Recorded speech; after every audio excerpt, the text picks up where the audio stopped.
I walked up the courthouse steps that Tuesday morning, clutching 3 worn manila folders against my chest, wearing the same navy blue suit I had bought for my college graduation 6 years ago. The fabric was slightly wrinkled, and the shoes needed polishing, but it was all I had.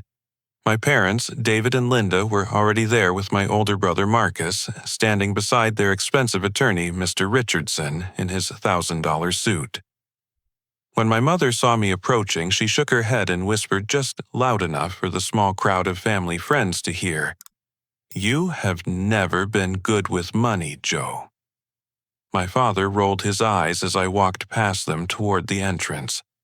I felt every judgmental stare burning into my back, but I squared my shoulders and kept walking, knowing that today everything would change. The courtroom felt like a cathedral of judgment as I entered. The high ceilings and dark wood paneling seemed to press down on me as I made my way to the defendant's table. Judge Patricia Hendricks, a woman in her 50s with silver hair, pulled back in a tight bun, presided from her elevated bench with the kind of authority that comes from decades of making life-changing decisions. My family occupied the entire front row behind the plaintiff's table, flanked by their supporters. Uncle Robert sat with his arms crossed, shaking his head disapprovingly. Family friend Mrs. Patterson whispered something to my Aunt Sarah, both women shooting me looks of pity mixed with disgust. My parents had clearly done their work building a coalition against me. Mr. Richardson stood and addressed the court with the confidence of a man who had never lost a case like this. His voice carried across the courtroom as he laid out their argument with surgical precision. "Your Honor, we are here today because Joseph Mitchell Anderson cannot be trusted with his inheritance. 6 months ago, he was fired from his position at Williams and Associates, a reputable accounting firm where he had worked for 3 years. Since then, he has been unemployed, living off credit cards and borrowing money from friends. His credit score has plummeted to 420, and he currently owes over $18,000 in various debts." Richardson moved to an easel where he had prepared charts and graphs detailing my financial situation. Each number felt like a physical blow as he read them aloud. The deceased grandmother, Sarah Anderson, left a trust fund worth $1.4 million to Mr. Anderson when she passed 2 years ago. However, the trust cannot be accessed until he turns 30, unless this court determines he is financially responsible enough to manage it earlier, or conversely, if this court determines he needs a conservator to protect the assets from mismanagement. He gestured toward my parents. Mr. David Anderson and Mrs. Linda Anderson, along with their elder son Marcus Anderson, are petitioning this court for a conservatorship over Joseph's inheritance. They have provided sworn statements detailing his poor judgment, his inability to hold steady employment, and his reckless spending habits. I watched as Richardson pulled out document after document. Bank statements showing my overdrawn accounts, credit card bills with minimum payments missed, the termination letter from Williams and Associates, my rental agreement showing I was 3 months behind on rent. Each piece of evidence felt like another nail in my coffin. My mother dabbed at her eyes with a tissue as Richardson continued. "This family loves Joseph deeply. Your Honor, but love sometimes means making difficult decisions to protect someone from themselves. Mrs. Anderson will testify that just last month Joseph asked her for $500 to pay his electric bill money, which she provided out of maternal concern, only to discover he had used it to purchase a new gaming console." I felt my face flush with anger at the distortion of that story, but I remained seated. My time would come. The family is requesting that David Anderson be appointed as conservator with Linda Anderson, as co-conservator to ensure that Joseph's inheritance is preserved and used for his genuine needs rather than squandered on impulsive purchases and poor financial decisions. Richardson returned to his seat with a satisfied expression. Judge Hendricks turned her attention to me. "Mr. Anderson, I understand you wish to represent yourself in this matter. I stood, feeling every eye in the courtroom boring into me. My 3 folders suddenly felt insignificant against Richardson's briefcase full of evidence and legal documents. Yes, Your Honor, I will be representing myself. Do you have legal training, Mr. Anderson? This was the moment I had been preparing for.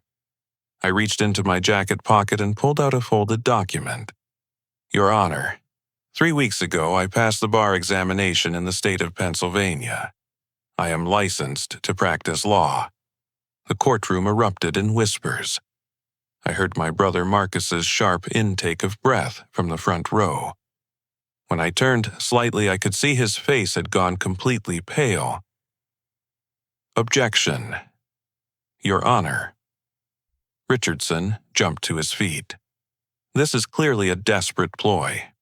Mr. Anderson has never attended law school. There is no way he could have legitimately passed any bar examination. Judge Hendricks held up her hand for silence. Mr. Anderson, do you have documentation proving your claim?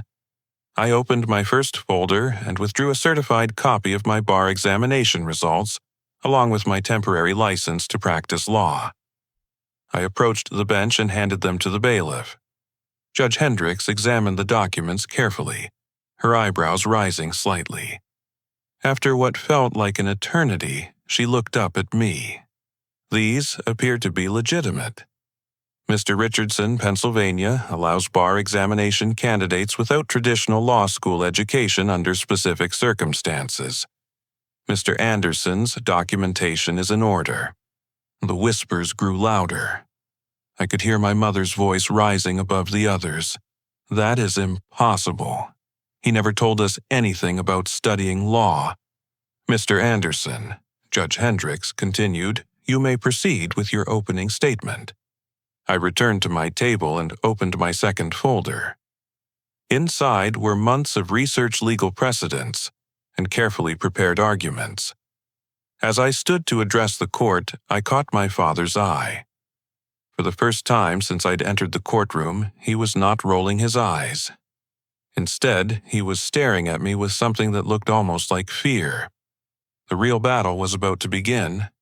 I approached the center of the courtroom, and for the first time in months I felt completely in control. This was my moment to tell the truth that my family had been working so hard to bury. Your Honor, everything Mr. Richardson has told you about my recent financial struggles is accurate. I was indeed fired from Williams & Associates 6 months ago. I do owe money on credit cards. I am behind on rent. But the story behind these facts is not what my family has presented to this court. I opened my second folder and pulled out a thick stack of documents. When I lost my job at Williams & Associates, it was not due to incompetence or poor performance. I was terminated because I discovered that senior partners at the firm were manipulating client accounts and engaging in fraudulent billing practices. I reported these irregularities to the State Board of Accountancy and was subsequently fired in retaliation. I handed copies of my whistleblower complaint to the bailiff for the judge's review. Rather than seek immediate employment elsewhere, I made a conscious decision to use this difficult period in my life for something productive.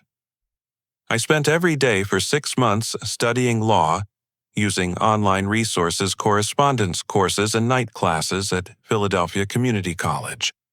Pennsylvania is one of 4 states that allow candidates to take the bar examination through supervised legal education rather than traditional law school. The courtroom was completely silent now. Even the family members who had been whispering among themselves were hanging on every word. I studied constitutional law, civil procedure contracts, torts, criminal law, and property law for 12 to 14 hours every day. I lived off my savings, and yes, I accumulated debt doing so because I was investing in my future, rather than taking the first minimum wage job I could find. I could see my parents exchanging worried glances. This was not the narrative they had expected me to present. But that brings me to the real issue before this court today, Your Honor. This conservatorship petition is not actually about my financial responsibility. It is about money, but not in the way Mr. Richardson has presented. I moved to my third folder and pulled out financial documents that I had spent weeks gathering. My grandmother's will contains a specific clause that my family has chosen not to mention. If the trust fund is determined by this court to be mismanaged, or if the beneficiary is found to be permanently incompetent, the money does not revert to the family. Instead, it goes to the American Red Cross Disaster Relief Fund. The effect of this revelation was immediate. My father's face went red, and my mother gripped the edge of the bench in front of her. "Your Honor, I have here bank statements and financial records that tell a very different story than the one we have heard today." I approached the bench again with a stack of documents. These records show that my parents are facing significant financial difficulties of their own. My father's restaurant, Anderson's Family Diner, has been losing money for 18 months. They have borrowed against their home equity twice in the past year. Their credit card debt exceeds $32,000. My brother Marcus, despite his position at Henderson, Clark and Associates, owes over $60,000 in student loans from law school and has been denied for a mortgage twice due to his debt-to-income ratio. I turned to face my family directly. The truth is that my family needs access to my grandmother's trust fund to solve their own financial problems. They have convinced themselves that because the money originally came from my father's mother, they have some moral claim to it. But Grandma Sarah chose me as the beneficiary for specific reasons which I will now explain. I returned to my documents and pulled out a letter written in my grandmother's distinctive handwriting. This is a letter my grandmother wrote to me 6 months before she died. She never sent it, but I found it among her personal effects when we cleaned out her house. In this letter, she explains her decision to leave the trust fund to me rather than to her children. Judge Hendricks leaned forward with interest. "Please read the relevant portions, Mr. Anderson." I cleared my throat and began to read. "Dear Joe, I know this decision will be difficult for your father and your uncle to understand, but I am leaving the bulk of my estate to you, because I see in you the same qualities that made your grandfather successful in business. You think carefully before you act. You save money rather than spend impulsively. Most importantly, you understand that money is a tool to build a good life, not the definition of a good life itself." My voice caught slightly as I continued reading. "I have watched your father struggle with money his entire adult life, not because he is a bad person, but because he sees money as something to spend rather than something to invest. Your brother is brilliant, but he believes that his education entitles him to a lifestyle he has not yet earned. You, my dear grandson, understand the difference between wants and needs. You will use this money wisely, and when the time comes you will help your family in ways that teach them rather than simply enable them." The courtroom was completely silent. My mother was crying now, but not the sympathetic tears she had shed earlier. These were tears of recognition and perhaps shame. "Your Honor, my grandmother was not trying to punish her children. She was trying to teach them. And part of that lesson was ensuring that the person who inherited her wealth would be someone who understood its true value." I folded the letter carefully and placed it back in my folder. The conservatorship petition before this court today is not about protecting me from my own poor judgment. It is about my family's attempt to circumvent my grandmother's final wishes because they are facing financial difficulties of their own making. I submit that my recent financial struggles, while real, are the result of my decision to invest in my future by studying law rather than taking temporary employment. These struggles are temporary and strategic, not indicative of long-term poor judgment. I returned to my seat but remained standing. I am prepared to present witnesses who will testify to my character and to my family's true motivations in bringing this petition. I am also prepared to demonstrate that not only am I capable of managing my inheritance responsibly, but that I have already been managing it more responsibly than my own family has been managing their finances. Judge Hendricks made notes on her pad before looking up. "Mr. Richardson, you may call your first witness." I had laid the foundation for my defense, but the hardest part was yet to come. My family was about to put people on the stand to testify against me, and I would have to cross-examine each of them knowing that every question I asked would drive a deeper wedge between me and the people I had once trusted most. Richardson's first witness was my former supervisor at Williams & Associates, Janet Murphy. She was a stern woman in her early 50s, wearing a conservative gray suit and an expression that suggested she would rather be anywhere else. "Miss Murphy," Richardson began, "you were Joseph Anderson's direct supervisor for 3 years, at that correct?" "Yes, that's correct." "Can you describe his performance during his employment?" Janet's testimony was devastating. She described me as frequently distracted, argumentative with colleagues, and ultimately unreliable.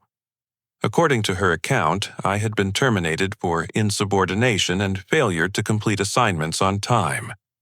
He seemed to believe that his opinions mattered more than established procedures, she said, avoiding eye contact with me. On multiple occasions, he questioned senior partners' decisions in front of clients, which created an uncomfortable working environment. When Richardson finished his questioning, I stood to cross-examine her. This was the moment I had been dreading most. Janet had been my mentor when I first started at the firm, and I had genuinely respected her opinion. "Ms. Murphy, you testified that I was terminated for insubordination. Can you specifically describe the incident that led to my termination?" She shifted uncomfortably in her seat. "You were asked to finalize the Henderson Industries account reconciliation, and instead of completing the work, you spent your time reviewing other client files without authorization. And what did I find when I reviewed those other client files?" "Objection," Richardson interrupted. "Relevance."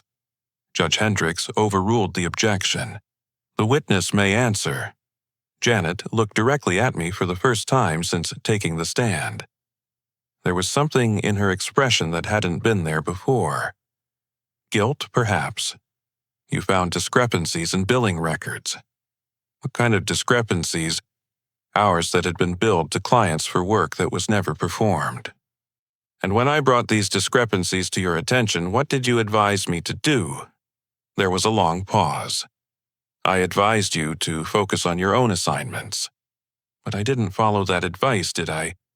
"No." "What did I do instead?" Another long pause. "You compiled a detailed report of the billing irregularities and submitted it to the State Board of Accountancy." The courtroom was completely silent. Richardson was furiously taking notes, clearly realizing that his witness was not providing the testimony he had expected. "Ms. Murphy, were the billing irregularities I discovered legitimate concerns?" She looked down at her hands. "The State Board is still investigating." "And I was terminated 3 days after filing that report, correct?" "Yes." "In your professional opinion, Ms. Murphy, was my termination related to my whistleblower complaint?" Richardson jumped to his feet. "Objection calls for speculation." "Your Honor," I said, "Ms. Murphy was my direct supervisor and was present at the meeting where my termination was decided. She has personal knowledge of the circumstances." Judge Hendricks allowed the question. Janet took a deep breath before answering. "In my opinion, yes. The partners were concerned about potential liability from your allegations." I could hear murmuring from the gallery behind me. This was not the testimony my family had been expecting. "One final question, Ms. Murphy. During my 3 years at Williams & Associates, prior to discovering these billing irregularities, was I a competent employee?" "Yes," she said quietly. "You were one of our most thorough and honest employees." When Janet stepped down, Richardson called his second witness, Robert Chen, a longtime family friend who owned a small electronics store in our neighborhood. Robert's testimony focused on my allegedly frivolous spending habits. He described seeing me purchase expensive electronics and dining at restaurants above my means. Just last month, Robert testified, I saw Joe at Best Buy purchasing a PlayStation 5 gaming console. This was shortly after his mother told me he had asked for money to pay his electric bill. When my turn came to cross-examine Robert, I felt a familiar pang of betrayal. Robert had been like a second father to me, growing up always available with advice and support. Mr. Chen, you testified that you saw me purchase a gaming console at Best Buy. Were you in the store to make a purchase yourself? Yes, I was buying supplies for my store. And you spoke with me during that visit? Yes, briefly. Do you recall what I told you about the gaming console purchase? Robert shifted uncomfortably. You said something about it being a gift. A gift for whom? He hesitated. Your nephew. My brother Marcus's son, correct, 7-year-old Tommy. Yes. And do you remember what occasion I mentioned? Another hesitation. His birthday. So the gaming console you described as evidence of my frivolous spending was actually a birthday gift for my 7-year-old nephew. Well, yes, but... Mr. Chen, before testifying here today, did anyone from my family ask you to emphasize certain aspects of your observations while omitting others? Robert looked desperately toward my parents. I don't understand the question. Let me be more specific. Did my mother or father ask you to mention seeing me make that purchase, but to avoid mentioning that it was a birthday gift for my nephew? The silence stretched uncomfortably long. Finally, Robert answered. Linda asked me to testify about your spending habits. She said it would help the family. And did she specifically ask you to describe the PlayStation purchase without mentioning it was a gift? She said I should keep my testimony simple and not complicate things with extra details. I could see my mother's face reddening from the corner of my eye. Mr. Chen, in your opinion, is purchasing a birthday gift for a 7-year-old nephew, evidence of financial irresponsibility. No, he said quietly. I suppose it's not. After Robert stepped down, I called my surprise witness. The bailiff opened the courtroom door and Helen Foster walked in. She was my grandmother's financial advisor for over 20 years, a woman in her 60s with silver hair and the kind of presence that commanded respect. Richardson immediately objected to her testimony as irrelevant, but Judge Hendricks allowed me to proceed. Ms. Foster, you managed my grandmother's financial affairs for 2 decades. Were you involved in the creation of her will and the trust fund? Yes, I helped her structure the trust and advised her on the beneficiary designation. Can you tell the court why she chose to leave the bulk of her estate to me rather than to her children? Helen smiled slightly. Sarah Anderson was a very wise woman. She told me that her son David was generous to a fault, but had never learned to distinguish between helping people and enabling them. She said that Marcus was brilliant, but believed that intelligence alone entitled him to wealth. She chose you because you had shown her that you understood money was a responsibility, not just an opportunity. Can you give the court a specific example? When you were 16, your grandmother gave you $500 for Christmas. Instead of spending it, you asked her to help you open a savings account. By the time you graduated high school, you had saved over $3,000 from part-time jobs and gifts. Your grandmother used to tell me that you were the only person in the family who seemed to understand that money saved today was freedom earned tomorrow. I could feel the atmosphere in the courtroom shifting. Even Judge Hendricks seemed moved by this testimony. Miss Foster, are you aware that my family is facing financial difficulties? Yes, David came to me last year asking for advice about his restaurant. I reviewed his books and recommended that he consider selling the business and finding employment rather than continuing to lose money. Did he follow that advice? No, instead, he asked me if there was any way to access Joe's trust fund early to invest in the restaurant. The courtroom erupted in whispers. My father was shaking his head vigorously, but the damage was done. What did you tell him? I explained that the trust was specifically structured to prevent exactly that kind of misuse. Sarah had seen her son struggle with money throughout his adult life, and she wanted to ensure that her grandson would not bail him out of every financial crisis. One final question. Miss Foster, despite being unemployed for 6 months, am I behind on any legitimate financial obligations related to my grandmother's estate or other family responsibilities? Helen reached into her purse and pulled out a small notebook. Actually, Joe, I have records here showing that for the past year, you have been making payments on your parents' mortgage using your personal savings. Even after losing your job, you continued making those payments until your savings were exhausted 3 months ago. The silence in the courtroom was deafening. I could hear my mother's quiet sobs from the front row. You've been secretly paying our mortgage, Judge Hendricks asked. Yes, Your Honor.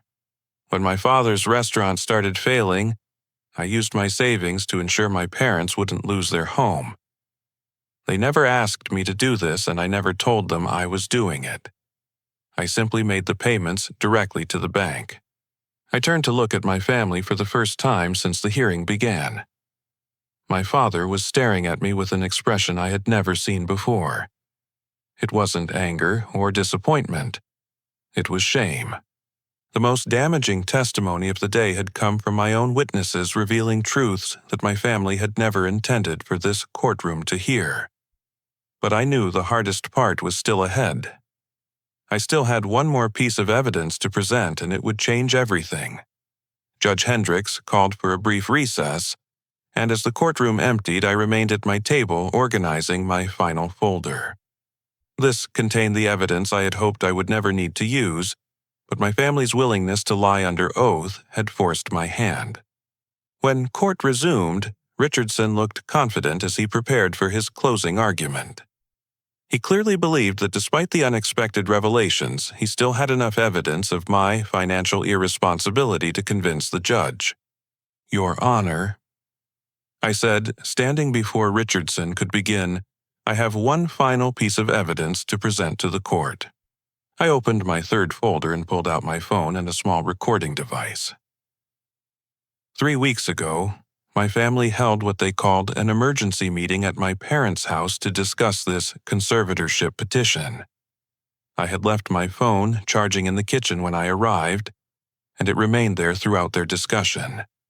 Unbeknownst to me at the time, my phone automatically began recording when it received a call that went to voicemail. Richardson was on his feet immediately. Objection, Your Honor. Any such recording would have been made without consent and would be inadmissible. Your Honor. I replied, Pennsylvania is a one-party consent state for recordings. Additionally, this recording was made accidentally, and the conversation took place in my presence. The phone was in plain sight, and the recording function activated automatically due to an incoming call. Judge Hendricks considered this carefully. I'll allow the evidence, but I reserve the right to rule on its admissibility after hearing the content. I connected my phone to the courtroom's audio system and played the recording. My mother's voice filled the room clear and unmistakable. The key is to make Joe look as irresponsible as possible.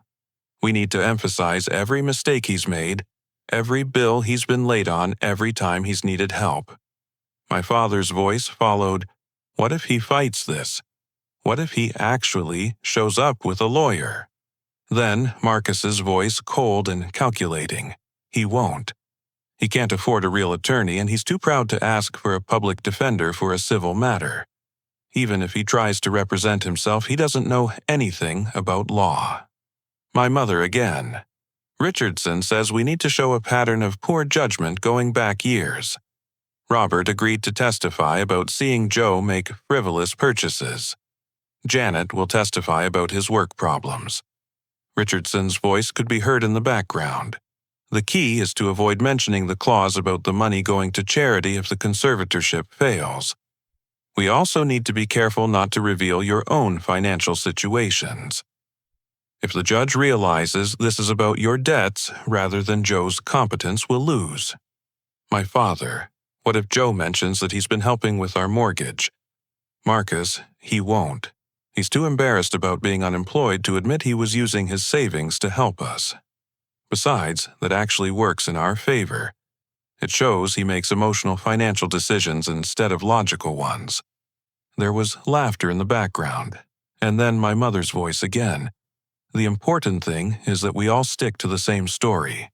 Joe has always been irresponsible with money.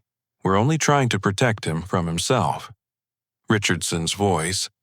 I need you to understand that if this works, you'll have complete control over the trust fund. Joe will receive an allowance for basic needs, but all major financial decisions will go through David as conservator. However, if anyone discovers that this is really about your restaurant debt or Marcus's student loans, the judge could decide that Joe is actually the most financially responsible person in the family. Marcus, what are the chances Joe could actually become competent enough to manage the money on his own? Richardson, honestly, if he stays unemployed and keeps accumulating debt, we can probably extend the conservatorship indefinitely. We might even be able to argue for a permanent arrangement if we can demonstrate ongoing mental or emotional instability. My father, mental instability. Richardson, depression from unemployment anxiety about his financial situation, possible substance abuse. These are all angles we could explore if the initial conservatorship petition succeeds. The recording continued for several more minutes with my family and their attorney discussing strategies to manipulate evidence, coach witnesses, and potentially expand the conservatorship beyond financial matters. When the recording ended, the courtroom was completely silent. Judge Hendricks was staring at Richardson with an expression of barely contained fury. Mr. Richardson, do you care to explain what I just heard? Richardson was sweating profusely. Your Honor, that recording was taken out of context. My clients were simply discussing legitimate legal strategies. Legitimate legal strategies. Judge Hendricks' voice was rising. You discussed coaching witnesses to provide misleading testimony, hiding relevant financial information from the court, and potentially pursuing false claims of mental instability. I stood and addressed the court. Your Honor, this recording reveals that this entire conservatorship petition is a fraud. My family is not concerned about my financial well-being. They are concerned about their own financial survival, and they believe that gaining control of my inheritance is their solution. I pulled out additional documents from my folder. These are copies of loan applications my father filed with 3 different banks over the past 6 months, all of which were denied due to his existing debt load. These are credit card statements showing that my mother has maxed out 4 different cards trying to keep my father's restaurant afloat. And these are student loan documents showing that my brother owes more in educational debt than most people earn in a year. Judge Hendricks examined each document carefully. Your Honor, the irony of this situation is that while my family was gathering evidence of my financial irresponsibility, they were engaging in exactly the kind of behavior that my grandmother was trying to prevent when she structured her will. They have borrowed beyond their means, made poor business decisions, and now they want to use my inheritance to solve problems of their own making. I turned to face my family directly. The saddest part is that if they had simply asked for help, I would have given it freely. Even now, despite everything that has happened in this courtroom, I am prepared to help them address their legitimate financial needs. But not by surrendering control of my grandmother's trust to people who have proven they cannot manage their own money responsibly. Richardson stood shakily. Your Honor, I move to withdraw from this case. Motion denied. Judge Hendricks replied sharply. You open this case, Mr. Richardson, and you will see it through to its conclusion. We will take a 30-minute recess during which time I will review all evidence presented. When we return, I will render my decision. As the courtroom emptied, I sat alone at my table, emotionally drained, but somehow relieved. The truth was finally out. Whatever happened next, at least there were no more secrets between my family and me. But I knew that winning this case was only the beginning. The real challenge would be figuring out how to rebuild relationships that had been shattered by months of deception and betrayal. When court resumed, Judge Hendricks wasted no time getting to the heart of the matter. Before I render my decision on the conservatorship petition, I want to hear directly from the petitioners about the evidence that has been presented today. Mr. David Anderson, please take the stand. My father walked slowly to the witness stand, looking older than I had ever seen him. Judge Hendricks did not ask him to swear in, since this was not formal testimony, but rather an opportunity for explanation. Mr. Anderson, I have heard a recording in which you and your family discussed manipulating evidence and coaching witnesses for this proceeding. I have also seen financial documents indicating that your family is facing significant debts while seeking control over your son's inheritance. I want you to explain to this court in your own words what is really happening here. My father sat in silence for almost a full minute, his hands trembling slightly. When he finally spoke, his voice was barely above a whisper. Your Honor, everything Joe said is true. We're broke. The restaurant has been failing for over a year, and I've been too proud to admit it. Linda and I have borrowed against everything we own, and we're still falling behind every month. Judge Hendricks leaned forward. And you believed that gaining control of your son's trust fund would solve these problems. I didn't think of it as Joe's money, my father said, tears starting to form in his eyes. It came from my mother. She worked her whole life to build that wealth. And when she died, I felt like she had chosen Joe over her own children. I convinced myself that we deserved some of that money because we were her family too. But Mr. Anderson, your mother made a conscious choice to leave that money to your son. Did you consider that she might have had good reasons for that decision? My father looked across the courtroom at me for the first time since taking the stand. I didn't want to consider it, Your Honor. It was easier to believe that Joe was irresponsible than to admit that maybe my mother didn't trust me with money. And I was right not to trust myself. I've made nothing but bad decisions for 2 years. Judge Hendricks made notes as my father continued. The worst part is that Joe has been helping us without us even knowing it. While we were plotting to take his inheritance, he was using his own savings to pay our mortgage. What kind of father accepts help from his unemployed son and then tries to steal his future? When my father stepped down, Judge Hendricks called my mother to the stand. Mrs. Anderson, do you have anything to add to your husband's testimony? My mother was crying before she even reached the witness box. Your Honor, I knew this was wrong from the beginning, but I was scared. David's restaurant was everything to him, and when it started failing, he became so depressed that I was afraid he might hurt himself.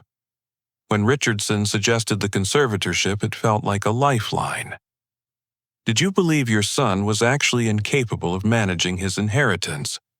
No, my mother said through her tears. Joe has always been the most responsible person in our family. Even as a child, he saved his allowance while Marcus and his cousins spent theirs immediately. I knew he would handle the money better than any of us. Then why did you support this petition? Because I was desperate, and I let desperation make me do something terrible. I convinced myself that Joe would understand eventually that family was more important than money. But I was wrong. Family should protect each other, not steal from each other. When my mother stepped down, Judge Hendricks called Marcus to the stand. Mr. Anderson, you are an attorney yourself. You understand the ethical implications of what has occurred here today. What do you have to say for yourself? Marcus looked like he had aged 10 years since the hearing began. His expensive suit now seemed like a costume that no longer fit properly. Your Honor. I want to start by apologizing to this court and to my brother for my role in this deception. I knew better, and I did it anyway. Why? Because I was drowning in debt, and I was too ashamed to ask for help. Law school cost me over $150,000, and my salary at Henderson Clark barely covers my student loan payments and basic living expenses. When my parents suggested this conservatorship, I saw it as a way to solve everyone's problems at once. Did you believe your brother was incapable of managing his inheritance? Absolutely not. Joe is smarter than I am about money. He always has been. I spent years accumulating debt to pay for a law degree while he taught himself enough law to pass the bar exam without owing a penny to anyone. If anyone in this family should be managing a large inheritance, it's Joe. Then why did you participate in this fraudulent petition? Marcus looked directly at me, and I could see genuine remorse in his eyes. Because I was jealous. I worked so hard in school, graduated at the top of my law class, got a job at a prestigious firm, and I'm still struggling financially. Meanwhile, Joe gets fired from his job and somehow turns it into an opportunity to become an attorney. I wanted to believe that he didn't deserve his inheritance because accepting that he did deserve it meant accepting that I had made poor choices with my own life. Judge Hendricks made more notes before addressing the courtroom as a whole. This case has revealed a level of family dysfunction that is both deeply troubling and, unfortunately, all too common. Money has the power to bring out the best and worst in people, and today we have seen both. She turned her attention to me. Mr. Anderson, your family has admitted to lying to this court, manipulating evidence, and coaching witnesses. They have confessed that this conservatorship petition was filed in bad faith, motivated by their own financial desperation rather than concern for your welfare. Under normal circumstances, I would hold them in contempt of court and refer this matter to the district attorney for potential fraud charges. My heart was pounding as I waited for her next words. However, before I proceed with my ruling, I want to give you an opportunity to address the court. What would you like to see happen here? I stood slowly, knowing that my next words would determine not just my legal future, but the future of my relationships with my family. Your Honor, my family lied to this court, and they betrayed my trust in ways that I'm still trying to understand. But they are still my family, and I don't believe that their desperation justifies destroying their lives. I turned to face my parents and brother. I don't want criminal charges filed against them. I don't want to see my father lose his restaurant or my parents lose their home. I don't want my brother's legal career destroyed because of a mistake made in a moment of panic. I turned back to Judge Hendricks. What I want, Your Honor, is the opportunity to help my family in the way my grandmother intended when she left me this inheritance. Not by enabling their poor financial decisions, but by providing them with the resources and guidance they need to get back on their feet. Judge Hendricks raised her eyebrows. Can you be more specific? I pulled out a document I had prepared weeks ago, hoping I would never need to use it. I've prepared a detailed family financial assistance plan. If this court grants me full control over my trust fund, I propose to establish a structured loan program for my family members. My parents would receive enough money to pay off their immediate debts and keep their home, but the funds would be distributed gradually as they demonstrate progress in financial counseling and business planning. I looked at Marcus.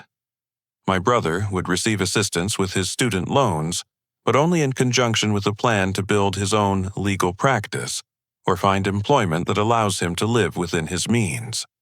Judge Hendricks was studying my proposal with interest. You're willing to help the same family members who just tried to steal your inheritance? Yes, Your Honor, because that's what family does. We help each other even when we've been hurt, especially when we've been hurt. The courtroom was completely silent. I could see my mother crying again, but these tears looked different than before. They looked like tears of relief rather than despair. Your Honor, I believe my grandmother left me this inheritance not just because she trusted me with money, but because she trusted me to do the right thing for our family when the time came. Today is that time." Judge Hendricks set down her pen and looked at each member of my family before addressing the court.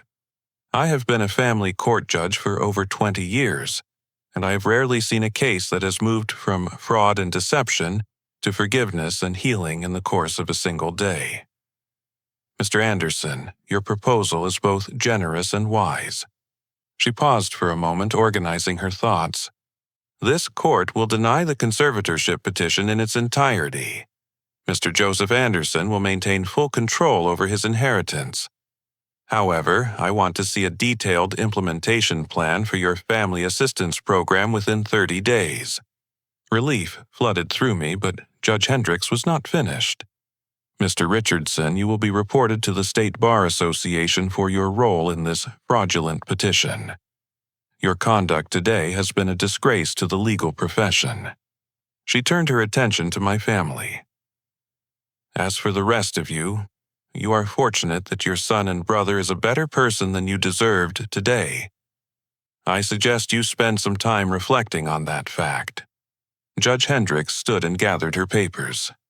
"This court is adjourned." As the gavel fell, I felt a mixture of triumph and sadness. I had won my inheritance, but the cost had been the trust and respect of my family. The real work of rebuilding those relationships was just beginning. The courthouse hallway felt like neutral ground, as my family and I stood awkwardly together for the first time since the hearing began. The fluorescent lights cast harsh shadows, and the formal setting somehow made our personal crisis feel even more surreal. My parents looked shell-shocked, as if they were still processing what had just happened. Marcus was leaning against the wall staring at his phone, probably calculating how much this disaster might cost him professionally. I could have walked away. Part of me wanted to. The betrayal was fresh and deep, and I had every right to cut them out of my life completely. Instead, I found myself walking toward them. "Can we talk?" I asked quietly. My father looked up, his eyes red-rimmed and exhausted. "Joe, I don't know what to say. I don't know how to apologize for what we tried to do to you." "Start with the truth," I said. "All of it. No more secrets, no more manipulation. Just tell me what's really been happening." My mother stepped forward, and for the first time in months, she looked me directly in the eyes. "Your father's restaurant has been losing money for 18 months. We've borrowed against the house twice, maxed out our credit cards, and we're still 3 months behind on almost every bill. David has been working 16-hour days trying to save the business, but it's just not working." My father's voice was barely audible. "I fired 2 employees last month because I couldn't afford to pay them. Mrs. Chen, who's worked for us for 12 years, offered to work for free just to help us stay open. I was too proud to accept her offer and too proud to admit to you that everything was falling apart." Marcus pushed himself off the wall and joined our circle. "And I've been paying $800 a month in student loan payments for 3 years, which means I'm living paycheck to paycheck despite having a law degree. I've been turned down for every apartment I've applied for because my debt-to-income ratio is too high. I'm 29 years old, and I'm still living in the same studio apartment I rented in law school." I listened to each confession, feeling my anger slowly transform into something more complex. These were not evil people. They were desperate people who had made terrible choices. "Why didn't any of you just ask me for help?" My mother's voice broke as she answered. "Because you were struggling too. You lost your job. You were having trouble paying your own bills. How could we ask our unemployed son to solve our problems?" "But I was helping," I said. "I was paying your mortgage without you even knowing about it." My father shook his head in disbelief. "How could you afford that you were unemployed?" I liquidated my retirement account. I sold my car and bought a cheaper one. I moved to a smaller apartment. I did what families do for each other. The silence that followed was heavy with regret and recognition. "Joe," Marcus said finally, "what you did in that courtroom today offering to help us, after everything we put you through, I don't understand it. If someone had tried to steal my inheritance, I would have destroyed them. That's the difference between you and me," I said not unkindly. "You see money as something to accumulate. I see it as something to use for the people I care about." I pulled out the family assistance plan I had mentioned to Judge Hendricks. "I've been working on this for weeks, hoping I would never need to use it.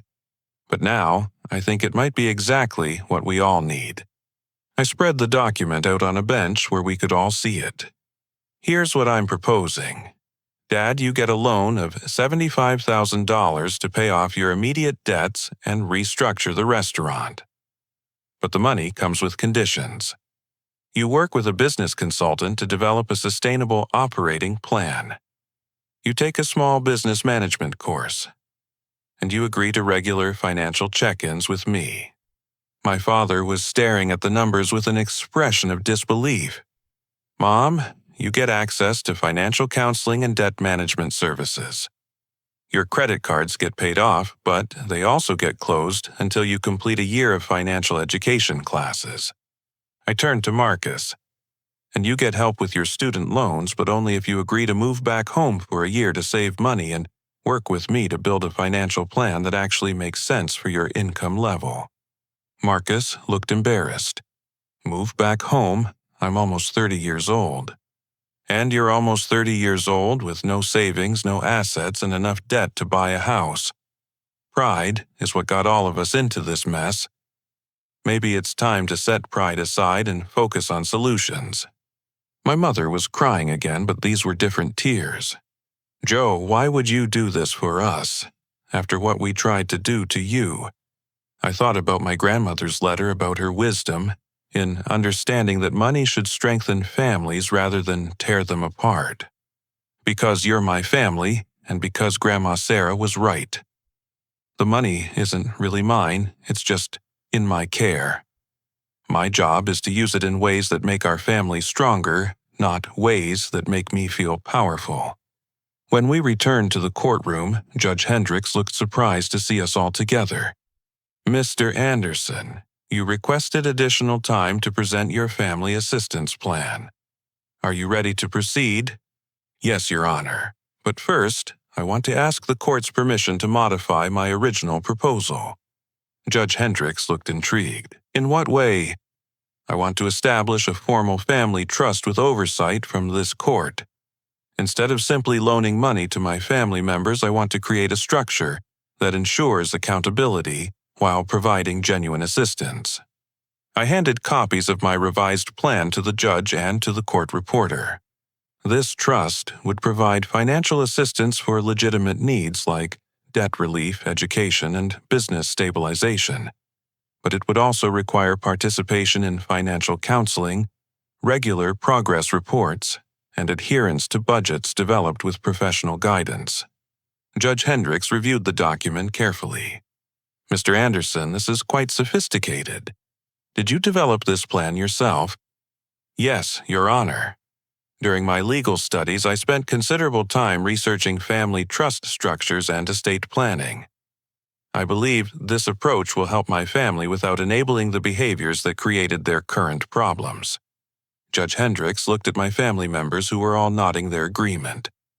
"Are you all willing to participate in this trust structure with its requirements for financial counseling and oversight?" My father stood. "Your Honor, after what happened here today, I think we all need guidance on how to handle money responsibly.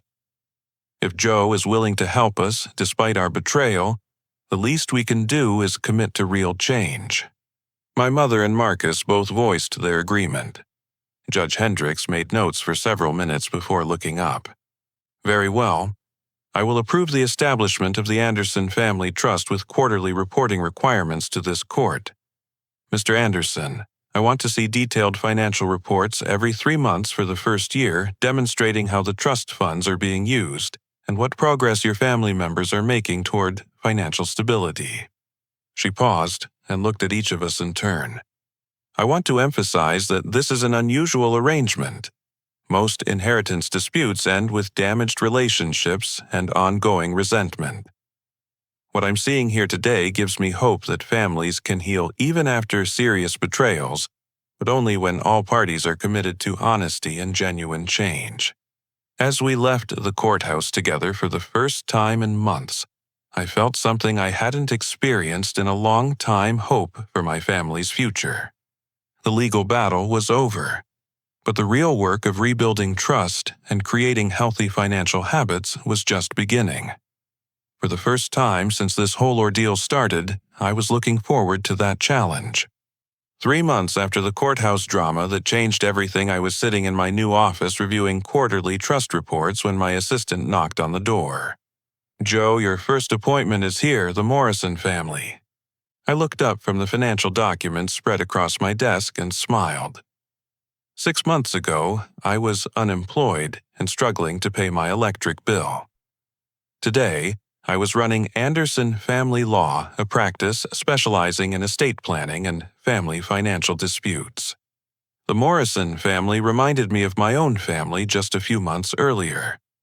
John Morrison had been trying to gain control of his father's estate, claiming his sister was mismanaging their inheritance. Sarah Morrison sat across from her brother, their relationship clearly strained by money and mistrust. Let me start by telling you about a case I handled recently. I began settling into my chair. It involved a family that almost destroyed themselves fighting over an inheritance.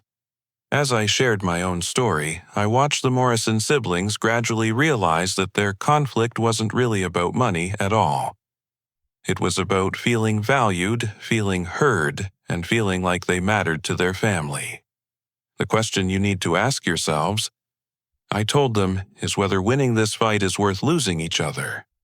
By the end of our 2-hour session, John and Sarah Morrison were talking to each other instead of at each other, and we had outlined a mediation process that would address both their financial concerns and their relationship issues. After they left, I drove across town to check on Anderson's family diner. The lunch rush was in full swing, and for the first time in 2 years, every table was occupied. My father spotted me from behind the counter and waved me over, his face beaming with the kind of pride I hadn't seen since I was a child. "Joe, look at this place. We just hired back Mrs. Chen and we're thinking about expanding the seating area." The restaurant transformation had been remarkable. With the trust fund loan, my parents had been able to pay off their immediate debts, upgrade their kitchen equipment, and implement the business plan developed with their consultant. More importantly, they had completed a small business management course and were working with a financial advisor to ensure they never found themselves in crisis mode again. "How are the finances looking?" I asked, reviewing the daily sales report. "We're actually ahead of projections for the month," my mother said, joining us with a stack of receipts. "The debt consolidation plan is working, and we're saving money every week now instead of spending more than we earn." I sat down with them for a few minutes to review their progress. They had paid back nearly $8,000 of their trust fund loan already ahead of schedule. More importantly, they seemed happier and more relaxed than they had been in years. "Joe," my father said, as I prepared to leave, "I want you to know that getting caught trying to steal your inheritance was the best thing that ever happened to this family." I raised my eyebrows. "How do you figure that?" "Because it forced us to tell the truth about our problems instead of pretending everything was fine. And it showed us that we raised a son who understands what family really means." My next stop was the small law office building where Marcus had recently hung out his own shingle. Anderson and Anderson Family Law Associates read the sign on the door. Inside, Marcus was meeting with a client, but he gestured for me to wait in his office. The transformation in my brother was as dramatic as the change in my parents. Living back home for the past 3 months had allowed him to save over $4,000, which he had used to start his own practice. The trust fund was helping him pay down his student loans aggressively, and for the first time since law school he was building a financial cushion instead of living paycheck to paycheck. "How's the new practice going?" I asked when his client left. "Better than I expected. Word is getting out that we actually care about keeping families together instead of just winning cases. I've got 3 new clients this week, all referrals from people you've helped." Marcus pulled out a folder thick with financial documents. "I wanted to show you something. I've been working with the financial advisor you recommended, and I think I can have my student loans paid off completely within 2 years instead of the original 10-year timeline." I reviewed his budget and debt reduction plan. It was aggressive but realistic, and it showed a level of financial discipline that Marcus had never demonstrated before.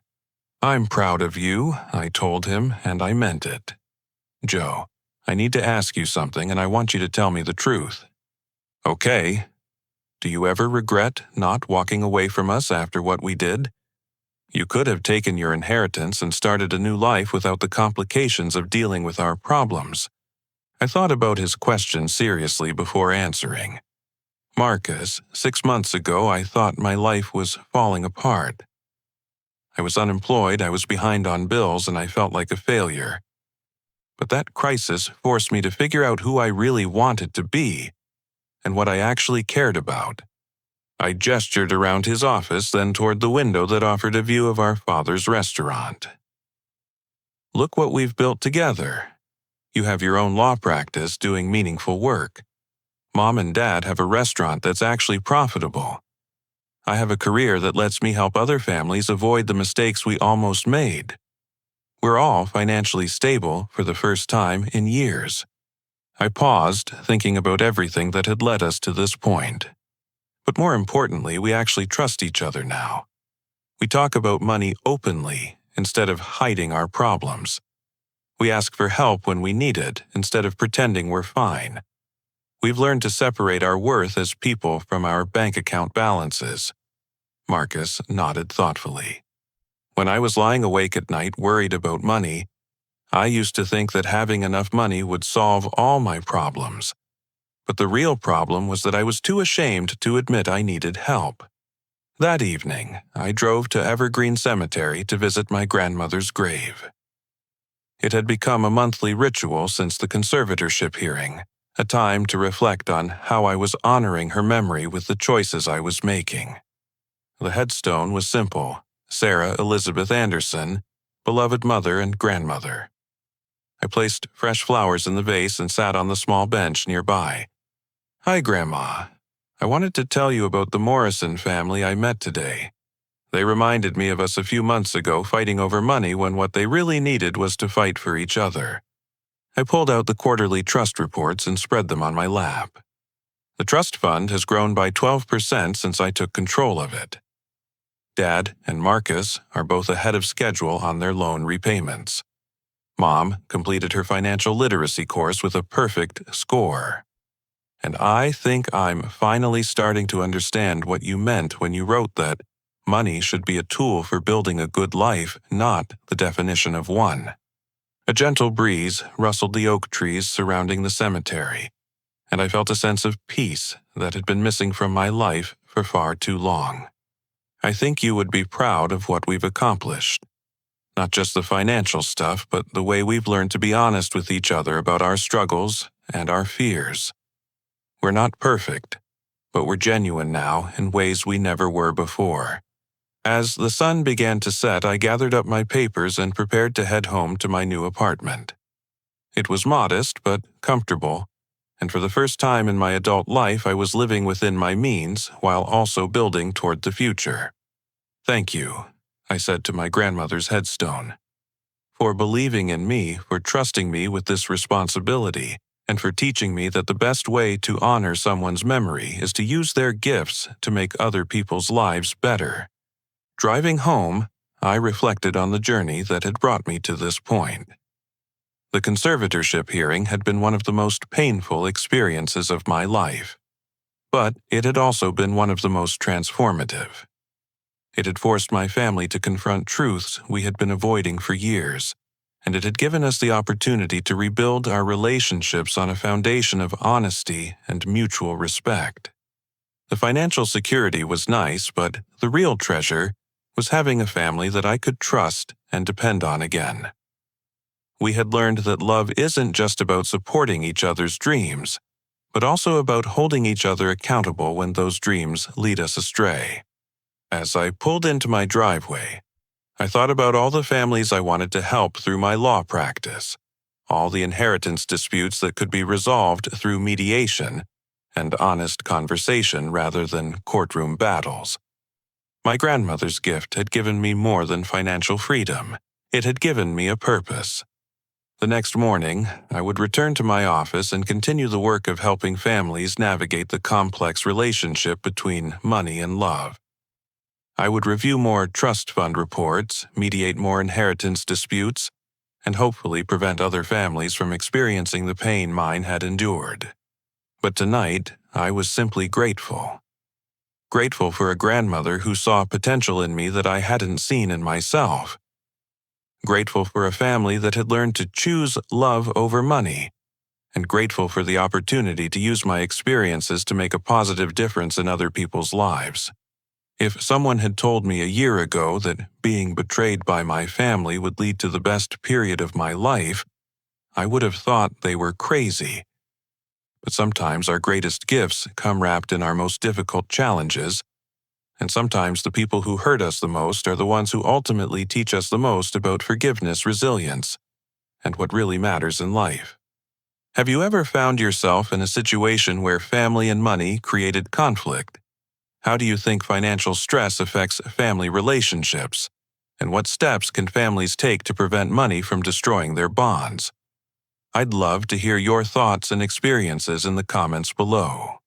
Thank you for following along with my story. I hope it serves as a reminder that even in our darkest moments we have the power to choose healing over hatred, understanding over anger, and love over resentment. Sometimes, the greatest victory isn't defeating our enemies but helping them become better versions of themselves. If this story resonated with you, please take a moment to like this video, subscribe to the channel for more stories about overcoming family challenges, and share it with anyone who might benefit from hearing about the power of forgiveness and second chances. Your support means everything to me, and it helps ensure that more people can hear these important messages about family money and the courage to choose love even when it's difficult. Until next time, remember that the inheritance that matters most isn't the money we leave behind, but the relationships we build and the love we share along the way.